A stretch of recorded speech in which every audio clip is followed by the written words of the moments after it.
You make $12.50 an hour sitting in a booth the size of a refrigerator, raising a gate arm for people who do not look at you.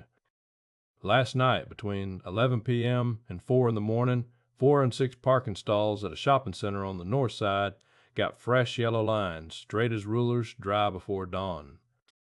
The property group will mail a check for that night's work to a company whose owner they have never met in person, and the man behind that company is sitting in a refrigerator-sized booth right now, wearing a polyester vest, waving through a dentist in a German sedan who has never once made eye contact in 4 years. You like the vest, honestly. Nobody suspects a vest. The lot you're guarding has 390 stalls, and this morning at shift change, you counted the faded ones out of habit. It needs you. It doesn't know it yet, but it needs you. This is the story of how the invisible man in the booth ends up owning every painted line in town. It starts with boredom so complete it becomes a research department. 6 years ago, 25 years old, you took the booth job because it was the only posting that didn't require lifting after you wrecked your shoulder stocking freight. The booth has an 11-second transaction rhythm, gate up, nod, gate down, and in between there's nothing, nothing, nothing, and a mind left alone in a glass box for 8 hours will either rot or start taking the world apart to see how it's made. You started with the lot itself because it was the only thing in view, and the lot, once you actually looked at it, turned out to be a machine with parts, the lines, the little concrete bumpers, wheel stops you learned they're called. The blue stalls with a wheelchair symbol which have federal rules attached, exact widths, exact slopes, exact signage heights, rules with lawsuit teeth. The arrows, the fire lanes, the crosswalk out front, all of it paint and all of it fading on a schedule. And one Tuesday a truck pulled in at midnight, and 3 guys restriped the whole west section in 5 hours and were gone before sunrise like paint fairies, and you, with nothing but time and a phone in a glass box, looked up what that service costs. You had to read the number twice. Line striping runs $4 to $6 a stall for a repaint. Your lot, 390 stalls, was a $2,000 night for somebody. The paint, you then learned, cost about 80 cents a stall. You sat with that spread for a long time. Somewhere around 2 a.m., you started a list of every parking lot within 5 miles, which is the kind of thing that happens to a person in a booth. The list reached 140 lots before you stopped counting stalls and started counting money. The whole trade, it turned out, hides in plain sight and behind 2 facts. First, striping is scheduled misery. It happens at night, in fumes, on your knees checking layout, in heat coming off asphalt that baked all day, which is exactly why the trade has room in it. Most people who discover the margins also discover the 3 a.m. asphalt and go back to discovering podcasts. Second, the customer is never who you think. Drivers don't buy stripes. Property managers buy stripes, and property managers do not shop on price the way normal humans do. They shop on who shows up, who is insured, who photographs the finished work, and who will never, ever make them explain to an owner why the handicap stalls got done wrong and drew a demand letter.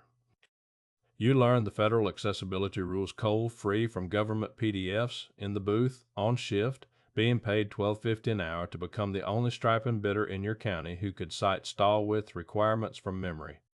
Then you spent $960, 4 months of booth job savings, on a used airless striping machine with a bent guide wheel, and you fixed the wheel with a $14 part, and you painted your first lines in an abandoned grocery store lot at dawn, over and over, until the lines stopped looking like a lie detector chart and started looking like the ones the paint fairies left. Your first paying job was a church, and you underbid it so badly it should be taught somewhere. 98 stalls, quoted at $350 flat because the number sounded professional, and it took you 11 hours alone in a heat advisory, and the math worked out to about $26 an hour minus paint, which was more than the booth but less than the mistake deserved. Except the deacon who cut the check also managed the strip mall his brother-in-law owned, and the strip mall became your second job. Quoted correctly this time. 440 stalls plus curbs and 2 crosswalks, $2,600, 1 long night with your cousin Marcus holding the layout chalk line. And that pattern, the job that comes from the job, turned out to be the entire marketing plan forever. Lots are public. Your work sits outside, in the open, freshly white against black, essentially a billboard you get paid to install. And property managers all know each other. They sit in the same association meetings and complain about the same vendors. And in a trade where the average operator answers his phone 40% of the time, you became famous in a 9-mile radius for a superpower you'd learned in the booth. You always answered, every time. That was it. That was the whole legend. You built the company, nights and weekends, around the booth schedule for 3 full years. And everyone who finds out asks the same question, why keep the booth? And the answer got clear every year you gave it. The booth was intelligence.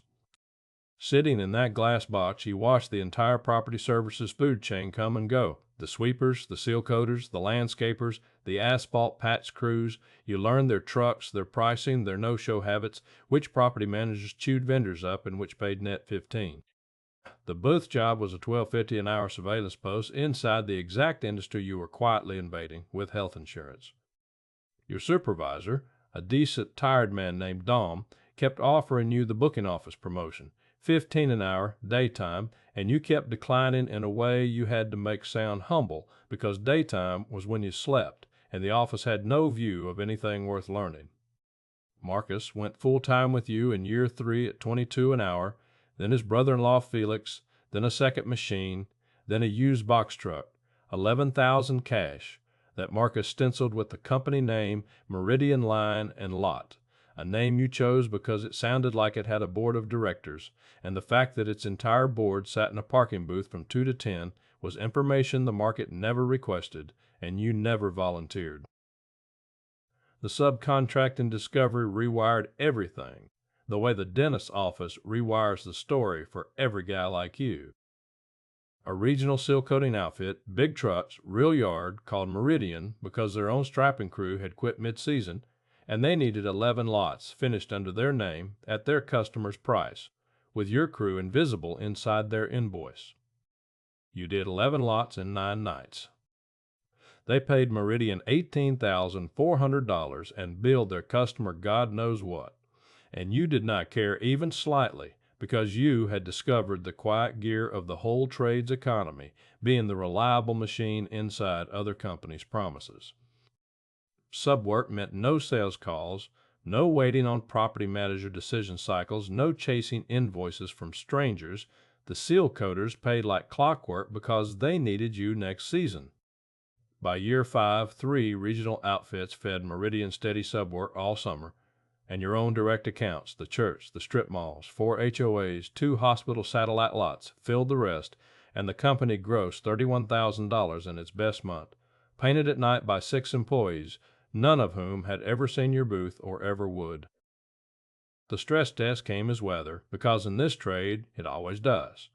The year of the wet spring, it rained 22 of the first 30 workable nights of the season. Striping does not go down on wet asphalt. Paint has opinions, and Meridian sat, crews idle, while $11,000 a month of fixed costs, wages you refused to cut, insurance, truck payments, the shop bay you'd started renting, marched on without a single dry hour of revenue. You watched the account you'd built over 5 years, drained by a third in 7 weeks, and you learned the difference between profit and durability, which no one teaches until the sky does. 2 competitors, older outfits, folded that summer, undercapitalized, and here is the ugly, complicated truth you sat with at 2 a.m. in the booth. Their failure fed you. Their accounts came loose. Their best foreman, a layout genius named Aurelio, came to Meridian at $28 an hour, and the wet spring, which nearly cracked you, cracked them, and the only difference had been the size of the cushion, the 8 months of fixed costs you'd hoarded in the boring account your girlfriend called your paranoia fund. You renamed it after that. It's the weather fund. It sits at 10 months now, and it earns nothing, and it is the most valuable equipment the company owns. Booth job, year 6. You are, at this point, running a $250,000 a year operation from a phone in your vest pocket on mute, between gate lifts, and the double life has developed a texture you'd never have predicted. It isn't stressful. It's restful. For 8 hours, nobody asks Meridian's owner to decide anything, approve anything, price anything.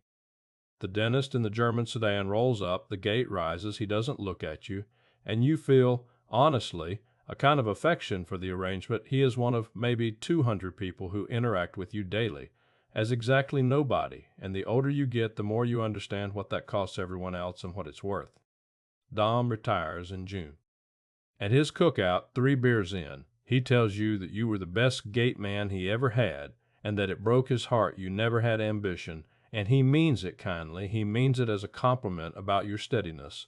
And you thank him, and you mean that too, and you drive home past the shopping center on the north side where, at that exact moment, Aurelio's crew is chalking baseline for 406 stalls under the lights, and you do not slow down. You did the walkthrough yesterday. The lines will be straight. That was the last summer you worked the booth. You didn't quit for the money is the strange part. The money had made the job optional 2 years earlier. You quit because of the fall bid calendar, because the county schools district put its whole lot maintenance package out for public bid, 19 properties, striping, signage, wheel stops, a 3-year term worth about $90,000 a year, and public bids have open records. And open records meant the owner of Meridian Line and Lot could no longer be a man whose name appeared on the payroll of a parking management company as a gate attendant without eventually making some procurement clerk's eyebrows do something you couldn't control. So the vest went in a drawer in September. Meridian won 2 of the 3 packages it bid, lost the third to a lowball outfit whose lines the district photographed for the file 8 months later, faded and ghosting through, and the district called Meridian to ask if you'd take over early, and Aurelio's crew restriped the whole package that October, correctly, at your price, and you kept every photograph. Some invoices you frame, not on the wall, just in the drawer, next to the vest. Here is where the money actually lives now, because none of it looks like money from the street. Meridian runs 2 crews, 8 employees, $22 to $31 an hour, every one of them with 3 August of asphalt heat in their backs and 0 interest in leaving, because you pay for the misery honestly, which is the entire labor secret of the night trades.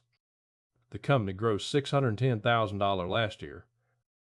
After wages, paint, insurance, trucks, the shop, the weather fund topping itself back up, and taxes set aside in the untouchable bucket, what reached you was more than 7 booth years per year. And it arrived the way it always arrives, silently, at month ends, into an account attached to an LLC attached to a registered agent in a state you have visited once. You still drive the same pickup, 4 years old now, bought used. The house is small and paid down ahead of schedule. Your girlfriend became your wife and knows every number, the only person on earth who does. And when her cousin asked at Thanksgiving what you did, and you said parking lot maintenance, he made the face, the little wince of sympathy, and changed the subject, and under the table she pressed her knee against yours, and the 2 of you have never once discussed what that pressure means, because you both know. It means the camouflage is holding. It means the wince is the moat. The money in lines, when you finally lay it out flat, is a lesson in what the trades call mobilization. And it is the reason this business fits in a booth-sized life while lawn care never could. A striping job is priced per stall, $4 to $6 on a repaint, more for new layout, but the cost is priced per trip. Load the truck, drive out, set cones, chalk the baseline, and from that moment the machine walks at 3 miles an hour laying down a stall every 40 seconds, which means a 90-stall church and a 400-stall shopping center cost you nearly the same mobilization and wildly different revenue, and the entire craft of quoting is refusing small lots politely unless they're on the way to big ones. Paint runs about 80 cents a stall. Labor, at your wages, maybe $1.40. Everything else in the 4 to 6 is weather risk, layout skill, insurance, and the property manager's sleep, which is the real product and prices accordingly. Then there are the add-ons, which is where the margin actually lives. Wheel stops, bought for $22, installed for $60. Stencils, the handicap symbols, the fire lanes, the little arrows, minutes of work each, billed like line items because they are line items. Signage on posts, bollard covers, curb address numbers. The fire marshal requires, and nobody notices until he does.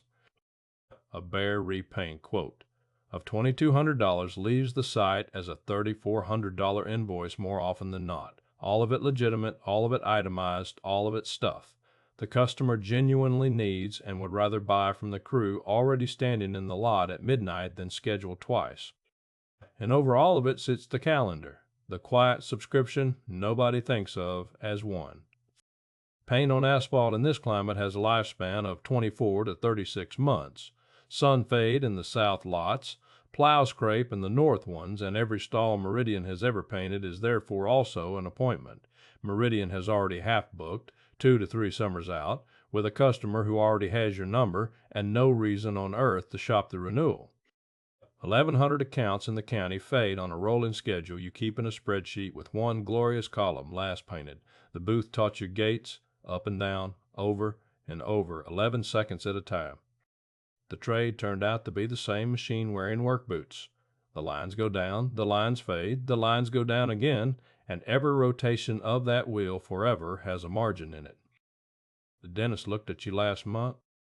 4 years of 11-second transactions, gate up, gate down, not one glance. And then, on an ordinary Thursday, his practice's business manager called Meridian about their lot, cracked seal coat, faded stalls, a liability letter from their insurer about the handicap spaces, and Aurelio was booked. And it was a small lot on the way to a big one, your own old exception to your own old rule, so you did the walkthrough yourself. And there he was in the doorway of the practice, the German sedan parked crooked across 2 of his own faded stalls, and he shook your hand and looked you dead in the eyes and called you sir. Explained his parking situation to you slowly, in small words, the way you'd explain something to a man who paints lines for a living. You nodded in the right places. You quoted the job fare. Not a penny of tax on him for the years of looking through you. Business is business, and pettiness compounds worse than money. And it wasn't until the crew was loading up after the job, 2 a.m., lines drying white and straight under the lot lights, that he came out in a windbreaker over pajamas, the way owners sometimes do because they cannot help wanting to see their property renewed, and stood next to you at the edge of the fresh paint and said, "You know, I park in a garage downtown every day and I swear I've seen you somewhere." And you, who raised a gate for this man something like 900 times, who watched him not look at you through 4 years of glass, said, "I've got one of those faces." He nodded. Agreed, even. One of those faces. Then he complimented the lines, which were, in fairness, excellent, and went back inside, and you stood in his lot a while longer, feeling the specific, complicated lightness of being unseen by choice instead of by rank. Same invisibility. Different owner. The vest made you nobody, and now the company does, and the difference between those two nothings, you have decided, is the entire distance you traveled. You go back to the booth sometimes, not inside it, just past it. The lot you guarded for 6 years is a Meridian account now, has been for 2 seasons, 390 stalls, and the kid working the glass box waves the truck through because the work order says so, and he does not look at you long because nobody looks at maintenance, and that is the oldest and most dependable fact you own. Last month, at 1 in the morning, you walked that lot yourself with the layout chalk, while Aurelio's crew unloaded, found the faded stalls you used to count from behind the glass, all 61 of them, and painted the first line of the night with your own hands, the way you still do on lots that mean something, machine humming, guide wheel true, a 12-inch ribbon of reflective white rolling out over the ghost of the old line, covering it exactly. Gate up, gate down. Nothing, nothing, nothing, and then everything, laid down straight, one boring coat at a time on a schedule nobody watches, by a company nobody pictures, owned by a man nobody looked at. The lines fade every 30 months. They used to sound like decay to you. It took the whole climb to hear it right. It's not decay. It's a subscription. The asphalt renews it whether anyone claps or not, and somewhere on the north side tonight, 406 stalls are quietly coming due.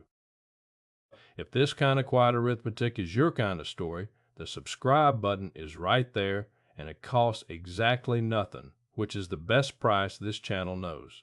A new one arrives tomorrow. Same time, same desk, different machine.